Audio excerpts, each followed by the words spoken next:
Good evening friends. आइए हम एक ईवीएस के इम्पॉर्टेंट चैप्टर के बारे में पढ़ते हैं।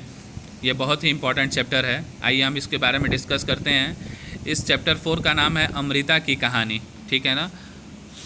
आइए इनके बारे में पढ़ते हैं। ये बहुत इंटरेस्टिंग कहानी है। इसको तो पूरा पढ़ना पड़ेगा, क्योंकि पूरा जब तक नहीं पढ़ेंगे तब तक हमको पता नहीं चलेगा कि इस कहानी में है क्या। ठीक है, चलिए आइए। यह बात बहुत पुरानी है, करीब 300 साल पुरानी, और हाँ, यह किस्सा सच्चा है। अमृता राजस्थान में जोधपुर के पास खेजड़ी गांव की रहने वाली थी। जानते हो उस गांव का नाम खेजड़ी क्यों था? उसके गांव में खेजड़ी के बहुत से पेड़ थे। गांव के सभी लोग पेड़ पौधे और जानवरों का बहुत ध्यान रखते थे। गांव में बकरियां, हिरन, खरगोश, मोर और ना जाने कितने जानवर बिना किसी डर के घूमते थे। गांव वालों को बुजुर्गों की कही बातें आज भी याद थी। उनका कहना था कि अगर पेड़ है तो हम हैं। पेड़ और जानवर हमारे बिना रह सकते हैं, पर हम उनके बिना नहीं। तो यहाँ पे दोस्तों आप देख रहे हैं, बहुत इंपॉर्टेंट बात कही गई है कि अगर पेड़ है तो हम हैं। पेड़ और जानवर हमारे बिना रह सकते हैं। ठीक है ना। जो पेड़ हैं और जानवर हैं हमारे बिना रह सकते हैं, लेकिन हम उनके बिना नहीं रह सकते। ऐसा क्यों कहा गया है? क्योंकि आप जानते हैं कि हम लोग को जीने के लिए सबसे इम्पोर्टेंट क्या है? ऑक्सीजन है, जो कि कहाँ से मिलता है? एनवायरनमेंट से मिलता है। और एनवायरनमेंट कैसे ऑक्सीजन हम लोग को प्रोवाइड करता है? पेड़ जो है वो हम लोग को ऑक्सीजन प्रोवाइड करता है, और जो हम नाक से कार्बन डाइऑक्साइड छोड़ते हैं वो पेड़ क्या करते हैं? लेते हैं, और फिर उसको ऑक्सीजन में कन्वर्ट करके हमको क्या देते हैं? फिर पेड़ ऑक्सीजन देते हैं। तो अगर पेड़ ही नहीं रहेगा तो आप ही सोचिए ऑक्सीजन कहाँ से हमको मिलेगा।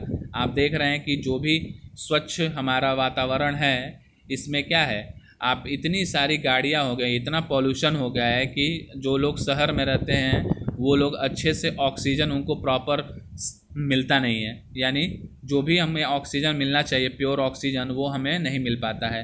रीज़न क्या है? कि पॉल्यूशन क्या है? शहरों में ज़्यादा है और गाँव में कम है। शहरों में क्यों ज़्यादा है? क्योंकि शहरों में गाड़ियाँ बहुत ज़्यादा चलती हैं, उस पर से ट्रेन है और बाकी आपके व्हीकल्स इतने ज़्यादा हैं, बस है, ट्रक है।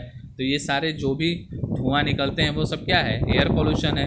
और एयर पोल्यूशन होगा तो आपको मालूम है कि एयर में ही क्या होते हैं? हमारा ऑक्सीजन होता है, नाइट्रोजन, ऑक्सीजन, CO2, ये सारे क्या होते हैं? एयर में मिक्सचर होते हैं। ठीक है, एयर के मिक्सचर होते हैं। तो ये सारी चीज़ें इस वजह से इस कहानी में ये बताया गया है। ठीक है, तो मेन इस कहानी में इम्पॉर्टेंट थीम ये है कि इस कहानी में ये बताया गया है कि जो पेड़ हैं वो क्यों इम्पॉर्टेंट हैं।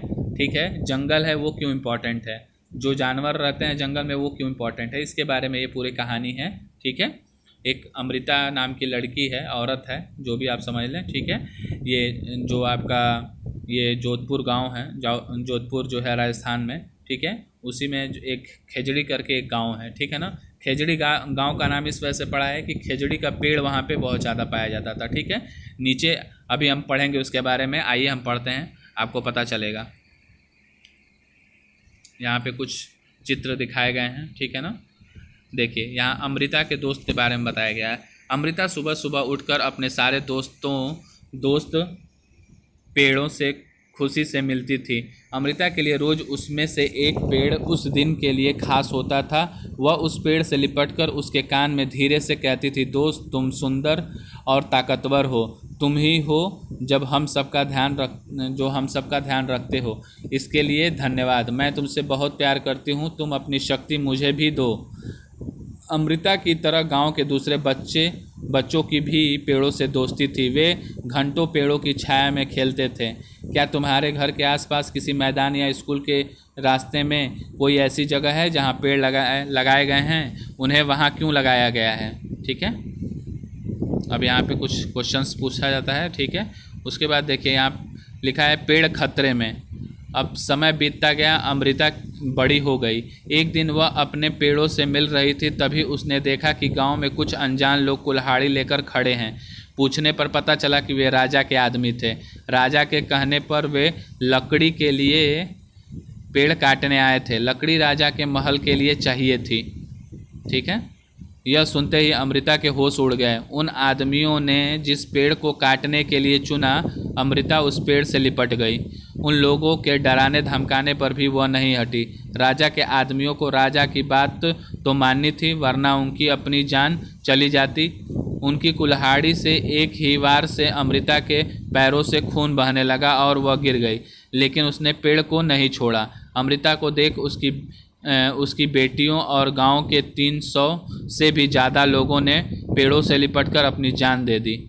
जब राजा को इस बात का पता चला तो उन्हें यह बात समझ नहीं आई कि लोग पेड़ों के लिए अपनी जान भी दे सकते हैं। वे खुद वहां आए और स्वयं लोगों का पेड़ों के प्रति प्यार देखा।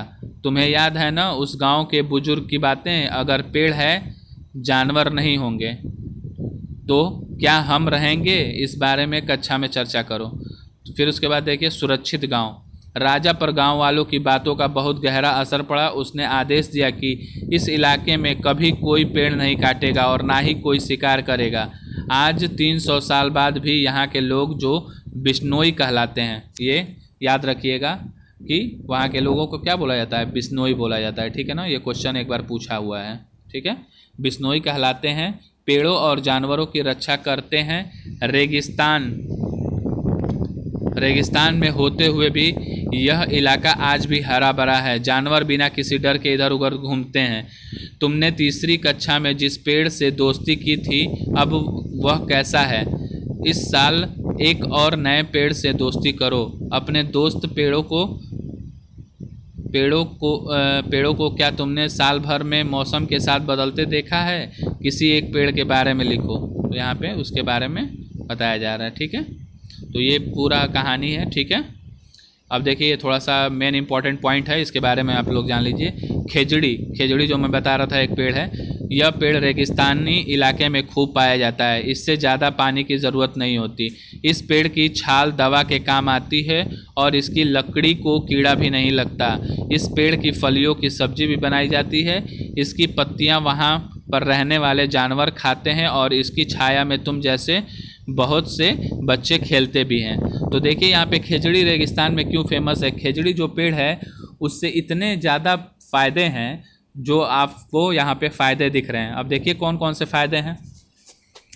ये पहले तो इसमें एक ये खूबी पाया जाता है कि इसको पानी की ज़रूरत ज़्यादा नहीं होती है।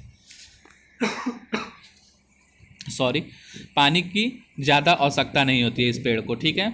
इस पेड़ की जो छाल होती है वो दवा बनाने के काम आती है, ठीक है। और इसकी जो लकड़ी होती है उससे हम कोई भी फर्नीचर बना सकते हैं। इसमें कोई कीड़ा नहीं लगता है, ठीक है। इसकी जो पेड़ की फली होती है उससे सब्जी बनाई जाती है, ठीक है।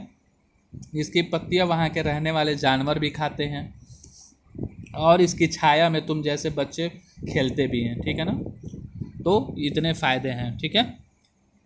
ओके फ्रेंड्स, आई होप आप लोग को ये कहानी पूरी अच्छी लगी होगी। ऐसे ही इंटरेस्टिंग कहानी EVS में दी होती है। अगर आप लोग रोज़ पढ़ें तो आप लोग को बहुत अच्छा लगेगा, ठीक है। Okay, thank you friends.